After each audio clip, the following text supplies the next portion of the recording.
करने की कोशिश हो रही है। और एक चुनाव ऑब्जर्वर को इस तरीके से किसी पार्टी का धमकी देना, ये तो ना लोकतांत्रिक लिहाज से ठीक है, ना संवैधानिक लिहाज से।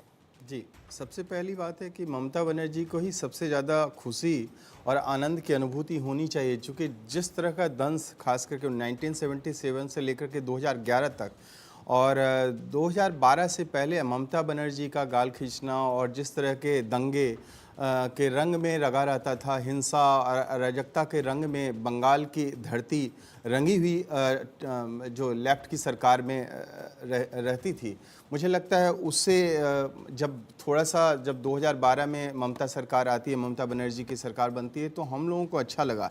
लेकिन चुनावी ऑब्जर्वर के रूप में जब जाते हैं, केंद्रीय पर्यवेक्षक के रूप में अजय पाल शर्मा जी, तो मुझे लगता है कि धृतराष्ट्र की भांति आंखें बंद करके तो नहीं रहेंगे ना।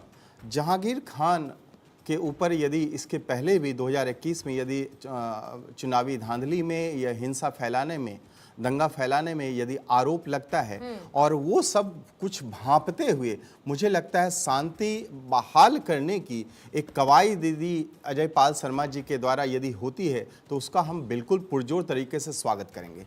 फिर बात करते हैं कि एक लंबी श्रृंखला जो ममता बनर्जी के जो टीएमसी के जो गुंडे जो नेता के रूप में बने फिरते हैं, अनुव्रत मंडल की बात करें जो पूर्व जिलाध्यक्ष जो ममता बनर्जी का बहुत ही करीबी नेता है, बीरभूम की बात करें, उन्होंने 2021 में दंगा फैलाने का, हिंसा फैलाने का उनके ऊपर आरोप है। शौकत मोल्ला जो कि बम बनाता है, उसको ममता बनर्जी कहती है कि हमारा भी जो सिक्योरिटी शौकत मोल्ला जैसे लोगों को दे दो। इस बार 2026 में वो एमएलए का चुनाव भी लड़ रहा है।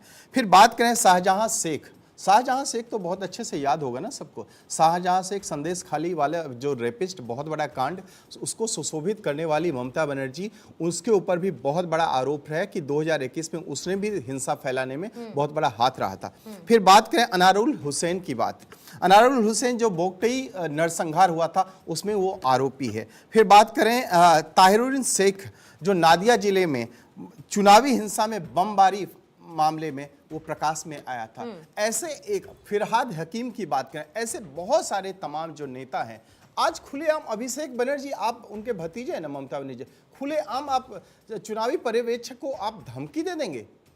इसका मतलब आप समझिए कि एक आईपीएस ऑफिसर अजय पाल शर्मा को धमकी दी जा सकती है, तो आप समझिए कि वहां पे जो एक आम जनमानस है उसकी क्या हालत करती होंगे ये लोग। आप भारतीय जनता पार्टी को वोट दे देंगे, हाथ काट दिया जाता था। यही बंगाल है, रक्त रंजित करने वाला बंगाल, ना कि मां माटी मानुस वाला बंगाल है ये। ममता बनर्जी आप मां माटी मानुस की बात नहीं करती हैं। जहांगीर खान एक मुसलमान है, इसलिए आप उसकी आवाज बन चुकी हैं। आज ये तमाम जो नेता जो फुदक रहे हैं, जहांगीर खान कौन है? एक मुस्लिम है ना, ताकि 27% वोट न छिटक जाए। वोट को तब्दील करने के लिए जहांगीर खान, तुम्हारी इतनी हिम्मत है, एक एमएलए का चुनाव ही लड़ रहे हो ना। डीआईजी हैं अजय पाल शर्मा, उनकी एक जिम्मेदारी बनती है शांति बहाल करने की, और चुनाव प्रक्रिया में जिस तरह का जो है संवैधानिक प्रक्रिया है उसमें अच्छे तरीके से आम जनमानस जाकर के वोट दे।